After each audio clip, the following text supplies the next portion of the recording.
Œuvre de Maria Valtorta, tome 3, chapitre 46, intitulé Les malheurs servent à vous persuader de votre néant.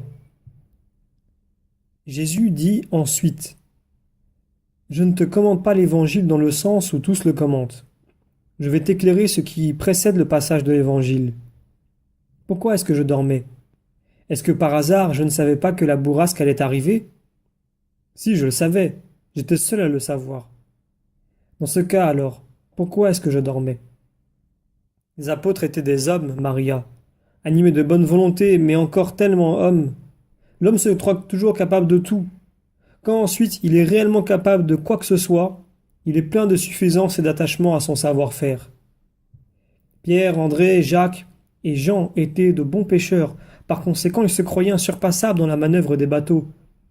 Quant à moi, j'étais pour eux un grand rabbi, mais une nullité comme marin.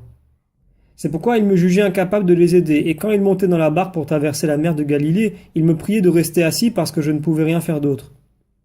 Leur affection y était aussi pour quelque chose, car ils ne voulaient pas m'imposer de fatigues matérielles. Mais l'attachement à leur savoir-faire dépassait encore leur affection. Je ne m'impose que dans des cas exceptionnels, Maria.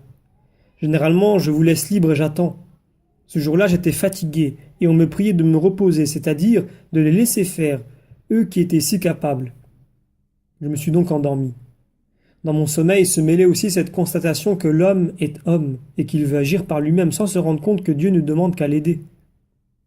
En ces sourds spirituels, en ces aveugles spirituels, je voyais tous les sourds et aveugles spirituels qui, des siècles durant, iraient à leur ruine pour avoir voulu agir par eux-mêmes, alors que je suis penché sur leurs besoins en attendant qu'ils m'appellent à l'aide.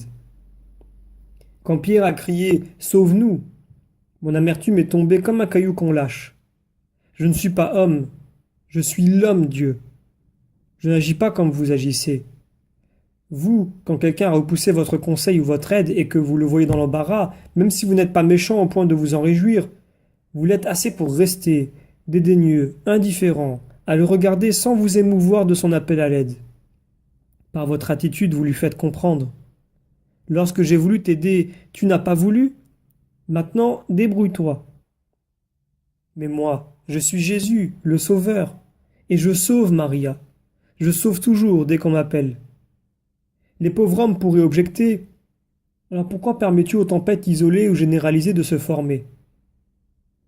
Si par ma puissance je détruisais le mal, quel qu'il soit, vous arriveriez à vous prendre pour les auteurs du bien, qui en réalité est un don de ma part, et vous ne vous souviendrez plus jamais de moi. Plus jamais. Vous avez besoin, mes pauvres enfants, de la souffrance, pour vous rappeler que vous avez un père, comme le fils prodigue qui se rappela qu'il avait un père quand il eut faim. Les malheurs servent à vous persuader de votre néant, de votre déraison, cause de tant d'erreurs, de votre méchanceté, cause de tant de deuil et de douleur, et de vos fautes, cause de punitions que vous vous infligez à vous-même, tout comme de mon existence, de ma puissance, de ma bonté. Voilà le message de l'évangile d'aujourd'hui. Votre évangile de l'heure présente, mes pauvres enfants. Appelez-moi. Jésus ne dort que parce qu'il est angoissé de vous voir sans amour pour lui. Appelez-moi, et je viendrai.